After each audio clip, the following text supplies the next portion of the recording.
அனைவருக்கும் வணக்கம். நம்ம இந்த வீடியோவில் வந்து இப்போது குரூப் 4 எக்ஸாமில் தமிழில் கேட்ட பழைய புக்கில் இருந்து எத்தனை கொஸ்டின் கேட்டிருக்காங்க, பழைய தமிழ் புக்கில் இருந்து எத்தனை கொஸ்டின் கேட்டிருக்காங்க அப்படின்றத பார்ப்போம். எந்த புக்கிலலாம் அதிகமாக கேட்டிருக்காங்க அப்படின்றதையும் பார்ப்போம். ஃபஸ்ட்டு கொஸ்டின் பாருங்கள். இந்த கொஸ்டின் வந்து இப்போ தான் ஃபஸ்ட் டைமாக கேட்குறாங்க. மோஸ்ட்லி வந்து பழைய புக் கொஸ்டின் கேட்குறாங்க அப்படின்னா பழைய கொஸ்டின்லேயே கேட்டிருப்பாங்க. பழைய எக்ஸாம்ஸ் பார்த்திங்கன்னா அது எதுலையாவது வந்து கேட்ட கொஸ்டினை தான் திரும்ப கேட்டிருப்பாங்க. பட் ஆனால் இந்த கொஸ்டின் வந்து அப்படி இல்லை. இதுவரையும் இந்த கொஸ்டின் கேட்டதும் இல்லை. பழைய கொஸ்டின் தேடி பார்த்திங்கன்னா இந்த கொஸ்டின் கேட்டதே இல்லை. இது பழைய 12th புக்கில் முக்கூடர் பல்லில் இருக்குது. முக்கூடர் பல்லில் அந்த பாடல் வரி வேறு இருக்கும், ஓகேவா? பாடல் வரி இந்த பாய காண்பது அந்த மாதிரி ஒரு வரி வந்து கீழே இருக்கும். அதில் மேலே வந்து தொல்காப்பியத்தோட அந்த லைன்ஸ் வந்து கொடுத்துருக்காங்க. அதை தான் அவங்க கேட்டிருக்காங்க. இதுவரையும் அந்த கொஸ்டின் கேட்டதே இல்லை. இதில் அந்த சேரி அப்படின்றது வந்து வயல்வெளியில் இருக்கிற பள்ளத்தை குறிக்கும். சேரி மொழியார் அப்படின்ற ஒரு சேரி அப்படின்னாவே வயல் பள்ளம் தான். அதை வச்சே நம்ம போட்டிருக்கலாம். உழவு தொழில் பற்றி சொல்லுது அப்படின்னா அது பல்லு தான் வந்து உழவு தொழில் பற்றி சொல்லும். தொல்காப்பியம் வந்து புலன், பல்லு அப்படின்னா புலன் அப்படின்ற ஒரு பொருளையும் குறிப்பிட இது புது புக்லேயே இருக்குது. பல்லு அப்படின்றதுக்கு புலன் என்ற பொருளையும் தொல்காப்பியம் குறிப்பிடுகிறது அப்படின்னு 11th நியூ தமிழ் புக்கில் இருக்குது. பட் இந்த வரி அப்படியே இது எங்கே தான் இருக்குது அப்படின்னா 12th பழைய தமிழ் புக்கில் மட்டும்தான் இருக்குது. ஓகே, அடுத்து அதே மாதிரி முக்கூடர் பல்லில் ஒரு முக்கியமான கொஸ்டின் என்ன அப்படின்னா சைவ வைணவத்தை ஒருங்கே காட்டும் ஒரே நூல் இதுதான். சைவ வைணவத்தை ஒருங்கே காட்டும் நூல் முக்கூடர் பல்லு மட்டும்தான். முக்கூடர் பல்லு 17ஆம் நூற்றாண்டு. ஓகே, அடுத்த கொஸ்டின் பார்க்கலாம். உலகின் பல்வேறு, இப்போ பார்த்த கொஸ்டின் 12th பழைய தமிழ் புக்கு 12th. இது வந்து பழைய 10th. உலகின் பல்வேறு பகுதியில் நடக்கும் நிகழ்வுகளை படமாக, பல்வேறு பகுதியில் நடக்கிறது செய்தி படம். 10th பழைய புக்கு தமிழ் புக்கு எடுத்து பார்த்திங்கன்னா ஒவ்வொரு சப்டைட்டிலாக இருக்கும். விளக்கப்படம்னா என்ன, கருத்து படம்னா என்ன, கல்வி படம்னா என்ன, திரைப்பட படம்னா என்ன, அது 1 by 1 வந்து கொடுத்துருப்பாங்க. அதில் அந்த செய்தி படம்ன்றது வந்து உலகில் பல்வேறு பகுதிகளில் நடக்கும் நிகழ்வுகளை படமாக காட்டுவதான் செய்தி படம். விளக்கப்படம் அப்படின்னா ஒரு நிகழ்வை மட்டும் குறிப்பிடுவது, ஒரு நிகழ்வை பற்றி ரொம்ப தெளிவாக குறிப்பிடுவதுதான் என்ன அப்படின்னா செய்தி படம். அடுத்தது இந்த கருத்து படம். இது வந்து பார்த்திங்க அப்படின்னா கருத்து படத்தை அந்த முறையை தொடங்கி வந்து வால்ட் டிஸ்னி அப்படின்னு சொல்லுவாங்க. இந்த கருத்து படம்ன்றது பார்க்குறதுக்கு வந்து வேடிக்கையாக இருக்கும், ஓகேவா? அடுத்து கல்வி படம்ன்றது கல்வி சம்மந்தமான படம். ஸோ இதுக்கான ஆன்சர் வந்து செய்தி படம். ஆக்சுவலாக ஆன்சர் எல்லாமே நீங்கள் பார்த்துருப்பீங்க. காந்தியடிகள் பெற்றோரிடம் அன்பாக நடந்து கொள்ள வேண்டும். ஸோ இந்த 4 ஆப்ஷனுமே ஆன்சர் தான். வேறு கொஸ்டினுக்கு ஆன்சர். இந்த கொஸ்டினுக்கான ஆன்சர் வந்து சிரவண பிதுர்பத்தி. ஸோ இது எங்கே இருக்குன்னா அதே தான் பழைய 10th புக்கு தான். பழைய 10th புக்கும் பழைய 12th புக்கும் தான் கேட்டிருக்காங்க. பழைய 10th புக்கு கொஸ்டின் இது பார்த்தீங்க அப்படின்னா இந்த பகவத்கீதை அப்படின்றது அவருக்கு மன உறுதியை கொடுக்கும். மன உறுதி வந்து பகவத்கீதை படித்து மன உறுதி வரும். ஹரிச்சந்திரன் நாடகத்தை பார்த்தா அவர் என்ன பண்ணியிருப்பார் அப்படின்னா இனிமேல் உண்மை தான் பேசணும் அப்படின்ற ஒன்றை எடுத்துக்கிட்டு இருப்பார். ஸோ இதில் வந்து பெற்றோரிடம் அன்பாக நடந்து கொள்ளணும் அப்படின்றது வந்து சிரவண பிதுர்பத்தி. ஸோ இது வந்து பழைய 10th புக்கில் லாஸ்ட் லெசனாக காந்தியம் அப்படின்ற ஒரு லெசன் இருக்கும், அங்கே இருக்குது. அடுத்தது பாருங்கள். கிறிஸ்துவின் வருகையை அறிவித்த முன்னோடி யோவான். ஸோ இதுக்கு நிறைய பேர் அருளப்பன் அப்படின்ற ஒரு ஆன்சர் சொல்கிறீங்க. யோவான் ஆன்சர், ஓகேவா? இது நியூ புக்லேயும் இருக்குது, ஓல்டு புக்லேயும் இருக்குது. இந்த யோவான் அப்படின்றது நியூ புக்கு தான். அடுத்த கொஸ்டின் பாருங்களேன். பாட்டுடைய தலைவன் வளன். இது வீரமாமுனிவர் வளன் அப்படின்னு தமிழ் படுத்தியிருப்பார். சூசைப்பர் அப்படின்னு சொல்லுவாங்க. தமிழில் வந்து தேம்பாவணியில், அது கொஸ்டின் நல்லா தெளிவாக கேட்டிருக்காங்க. தேம்பாவணியில் வீரமாமுனிவர் வளன் அப்படின்னு தான் சொல்லுவார். 4th option. அடுத்தது இந்த தேம்பாவணி வந்து பழைய 12th புக்கில் இருக்குது. பழைய 12th தமிழ் புக்கு 12th 10thலேயே முடிச்சிட்டாங்க. அடுத்து இனியவை 40. இது பழைய 8th புக்கில் இருக்குது. இனியவை 40 நம்ம நூலாசிரியர் அப்படின்னு படிச்சிருப்போம். 14 கீழ்கணக்கு நூல்கள், இனியவை 40, இன்னா 40, நான் 40ன்னு சொல்லுவாங்க. அந்த 4 நூலையும் அதிலேருந்து ஒரு கொஸ்டின் கேட்டிருக்காங்க. அந்த மொத்தமாக வந்து மும்மருந்து 14 கீழ்கணக்கு நூல் 18 நூலையுமே சேர்த்து சொல்லுவாங்க. மணிமொழி கோவை அதை தானே கேட்டிருந்தாங்க. ஸோ அது பார்த்திங்கன்னா அட்வான்ஸ் தமிழ் புக்கில் இருக்குது. அட்வான்ஸ் தமிழில் 12th புக்கில் இருக்குது, அதுலேருந்து கேட்டிருந்துருக்காங்க. அது மாதிரி அட்வான்ஸ் தமிழ் புக்கிலருந்தே 4 கொஸ்டின் கேட்டிருக்காங்க. எப்போவுமே 1 2 தான் கேட்பாங்க, இந்த தடவை 4 கேட்டிருக்காங்க. ஆக்சுவலாக நானுமே அட்வான்ஸ் தமிழ் நம்ம பேட்சில் படிக்க வச்சுருந்தேன். எப்படி படிக்க வச்சுருந்தேன்னா புக் பேக் கொஸ்டின் மட்டும் படிக்க வச்சுருந்தேன்.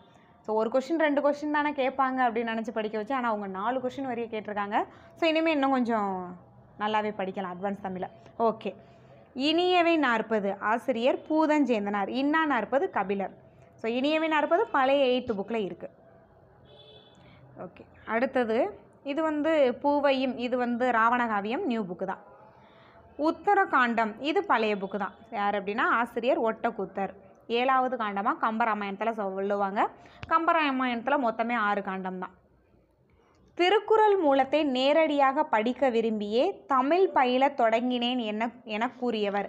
இந்த கொஸ்டினை இன்னும் முழுமையாக கேட்டிருக்கலாம். எப்படி கொஸ்டின் வரும் அப்படின்னா, சோவியத் அறிஞர் தால்சுதாய் வழிகாட்டுதலால் அப்படின்ற ஒரு லைனுக்கு அப்புறம் தான் இது இருக்கும். சோவியத் அறிஞர் தால்சுதாய் வழிகாட்டுதலால் திருக்குறள் மூலத்தை நேரடியாக படிக்க விரும்பியே தமிழ் பயில தொடங்கினேன் காந்தியடிகள் சொல்லியிருப்பார். இதுவும் அதே பழைய 10th புக்கு தான். பழைய 10th புக்கு, பழைய 12th புக்கு தான் மோஸ்ட்லி கொஸ்டின்ஸ் எல்லாம். இது காந்தியடிகள் ஆன்சர். அடுத்தது பாருங்கள், தமிழக அரசின் பாவேந்தர் நினைவு பரிசு பெற்ற முதல் பாவலர். புக்கில் இந்த லைன் அப்படியே இருக்குது. நான் ஒரு ஷார்ட்ஸ் கூட போட்டிருப்பேன், புக்கில் எங்கே இருக்குதுன்னு நான் கட் பண்ணியே போட்டிருக்கேன். இது வந்து சுரதா. வாணிதாசனும் வாங்கியிருக்காரு, எல்லாருமே வாங்கியிருக்காங்க. நான் ஃபஸ்ட்டு வாங்கினது முதற் பாவலர் தான். சாரி, சுரதா தான். அவங்க கேட்டிருக்காங்க பாருங்கள், முதற் பாவலர் முதல்ல யார் வாங்கினான்னு கேட்டிருக்காங்க. இந்த லைன் அப்படியே இருக்கும், முதல் பாவலர் அப்படின்னே இருக்கும். நான் ஒரு ஷார்ட்ஸ் போட்டிருக்கேன் பாருங்கள். சுரதா. இது பழைய 12th புக்கு, பழைய 12th புக்கு. அடுத்தது பகுத்தறிவு கவிராயர் உடுமலை நாராயண கவி. இது எங்கே இருக்குது அப்படின்னா பழைய புக்கில் இருக்குது, நியூ புக்லேயும் இருக்குது. அடுத்து வாழ்வில் சென்மை செய்பவள் நீயே பழைய புக்லேயும் இருக்குது, புது புக்கில் 11th தமிழ் புக்கில் பொது தமிழ் புக்லேயே இருக்குது. பாவேந்தர் பாரதிதாசன். அடுத்து வெட்ட வெளியை கடவுளாக வழிபட்டவர் கடுவெளி சித்தர். சித்தரில் 2 கொஸ்டின் கேட்டிருக்காங்க. ஒரு கொஸ்டின் யாருக்குமே தெரியாத ஒரு கொஸ்டின், திருமூலர் பற்றி ஒரு கொஸ்டின் எடுத்து இந்த ஈஸியான கொஸ்டினை எடுத்திருக்காங்க. வெட்ட வெளியை கடவுளாக வழிபட்டவர் யார் அப்படின்னா கடுவெளி சித்தர். இது பழைய 6th புக்கு. அடுத்தது இந்த கொஸ்டின் பார்த்தீங்க அப்படின்னா பழைய 12th புக்கில், இதுக்கும் ஒரு ஷார்ட்ஸ் போட்டிருக்கேன். பழைய 12th புக்கில் உரைநடையில் இருக்கிற ஒரு கொஸ்டின். பட் நம்ம வந்து பழைய புக்கு 12th புக்கில் ஏன் உரைநடை கேட்டிருக்காங்க அப்படின்லாம் கேட்கவே முடியாது. ஏன்னா அது சிலபஸில் கவர் ஆகுது. கலை அப்படின்றதுல சிலபஸில் கவர் ஆகும். பழைய 12th புக்கில் உரைநடையில் நான் இந்த லெசனுக்கு மட்டும்தான் வீடியோவே போட்டிருக்கேன். ஏன் அப்படின்னா அது மட்டும் தான் சிலபஸ், உரைநடையில் இருக்கிற லெசன்லேயே அது மட்டும் தான் சிலபஸாக இருந்துச்சு. ஸோ அதனால் அந்த வீடியோ நான் போட்டிருப்பேன், பார்த்தீங்கன்னா தெரியும். ஓகே. நான் திருவரங்கத்தில் நாயக்க மன்னர் மற்றும் அவரது பட்டத்தரசியின் உருவங்கள் கம்பீரமாக 4 அடி உயரத்தில். இதுக்கும் ஒரு ஷார்ட்ஸ் போட்டிருக்கேன் பாருங்கள், புக்கில் எங்கே இருக்குது அப்படின்றது. இது அடுத்த கொஸ்டின் வந்து நியூ 12th புக்கிலேருந்து கேட்டிருக்காங்க, நியூ 12th புக்கு. அடுத்தது எனக்கு வறுமையும் உண்டு மனைவியும் உண்டு அவற்றோடு மானமும் உண்டு தேவநேய பாவனார். ஸோ தேவநேய பாவனார் பற்றி படிக்கிறதுக்கு பழைய புக்கை தான் எடுத்து ஆகணும். சிலபஸில் அவர் இருக்கார், பழைய புக்கு தான் படிக்கணும். அடுத்தது காந்தியடிகள் தமிழகம் வந்தபோதெல்லாம் அவரது மேடை பேச்சினை மொழிபெயர்த்தவர் திருவிக்கா. ஸோ இது எங்கே இருக்குன்னா பழைய 9th புக்கில் இருக்குது. பழைய 9th புக்கில் திருவிக்கா அப்படின்ற ஒரு லெசனில் இருக்குது. அதில் காந்தியடிகள் பற்றி ஒரு டேட்டா இருக்கும், அதை கேட்டிருக்காங்க. திருவிக்கா அப்படின்ற லெசன் தான் பழைய 9th புக்கில் இருக்குது. அடுத்தது தமிழ் வடமொழியின் மகள் என்று, அது தனி குடும்பத்திற்கு உரிய மொழி, சமஸ்கிருத கலப்பின்றி அது தனி. இது பழைய 9th புக்லேயும் இருக்குது, 10th புக்கில் இருக்குது, நியூ புக்கில் இருக்குது. ஹால்டுவெல். அடுத்தது வாழெங்கே நீண்ட எழுந்த. ஸோ தமிழ் புலவர்களை குரங்குன்னு சொல்லியிருப்பார். நகைச்சுவையாக வந்து இரட்டுற மொழிதலில் சொல்லியிருப்பார் கவிஞர்களை குரங்கு அப்படின்னு. குரங்கு கவிஞர்களுக்கு எங்கே இருக்குது வாள் அப்படின்லாம் நகைச்சுவையாக சொல்லியிருப்பார். காலமேக புலவர், வரதன் என்ற இயற்பெயர் கொண்ட காலமேக புலவர். Option C answer. ஈஸியாக போட்டிருக்கலாம். ஏன்னா அழகிய சொக்கநாத புலவருக்கு பார்த்திங்கன்னா பழைய குடையா, ஆமாம், ஒரே ஒரு பாடல் தான் நமக்கு புக்கில் இருக்குது. அதை வச்சு ஒமிட் பண்ணி காலமேக புலவர்னு போட்டுடலாம். இதுவும் பழைய புக்கு தான். அடுத்தது இந்த கொஸ்டினுக்கு மார்க் கொடுப்பாங்க. அப்படி கொடுக்கல அப்படின்னா சேலஞ்ச் பண்ணுவோம். மனோன்மணியத்தின் கிளைக்கதை சிவகாமி சரிதம். ஆக்சுவலாக சிவகாமியின் சபதம்ன்றது கல்கியோட ஒரு நூல். ஸோ அது தவறு, ஃபஸ்ட்டு சரிதம்னு வந்துருக்கணும். அடுத்தது இதுவும் சரிதான். ஆக்சுவலாக இந்த கொஸ்டின் வந்து புது புக்கில் இருக்க கொஸ்டின், நான் மாற்றி வச்சுட்டேன். அடுத்தது வெண்பா இல்லை ஆசிரியர்ப்பா, ஆசிரியர்ப்பா. அடுத்தது முதல் பாவடிவ நூல், அதுவும் சரிதான்.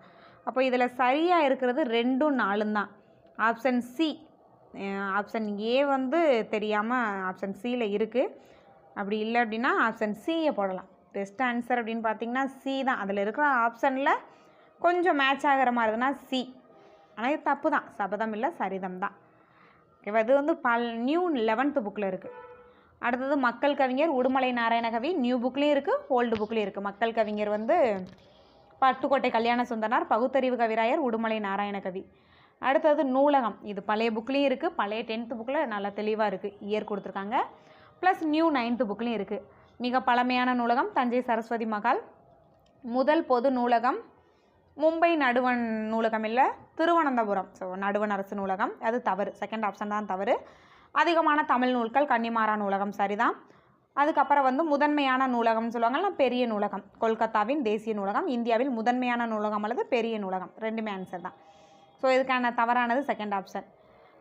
புறநானூற்றின் சில பாடல்களை ஆங்கிலத்தில் மொழிபெயர்த்தவர் ஜி.யு. போப். அவர் பார்த்தீங்கன்னா புறநானூரை மொழிபெயர்த்திருப்பார், புறப்பொருள் வெண்பாமாலையை மொழிபெயர்த்திருப்பார், இறுதி காலத்தில் பண்ணியிருப்பார், திருவட்பயணம் மொழிபெயர்த்திருப்பார்.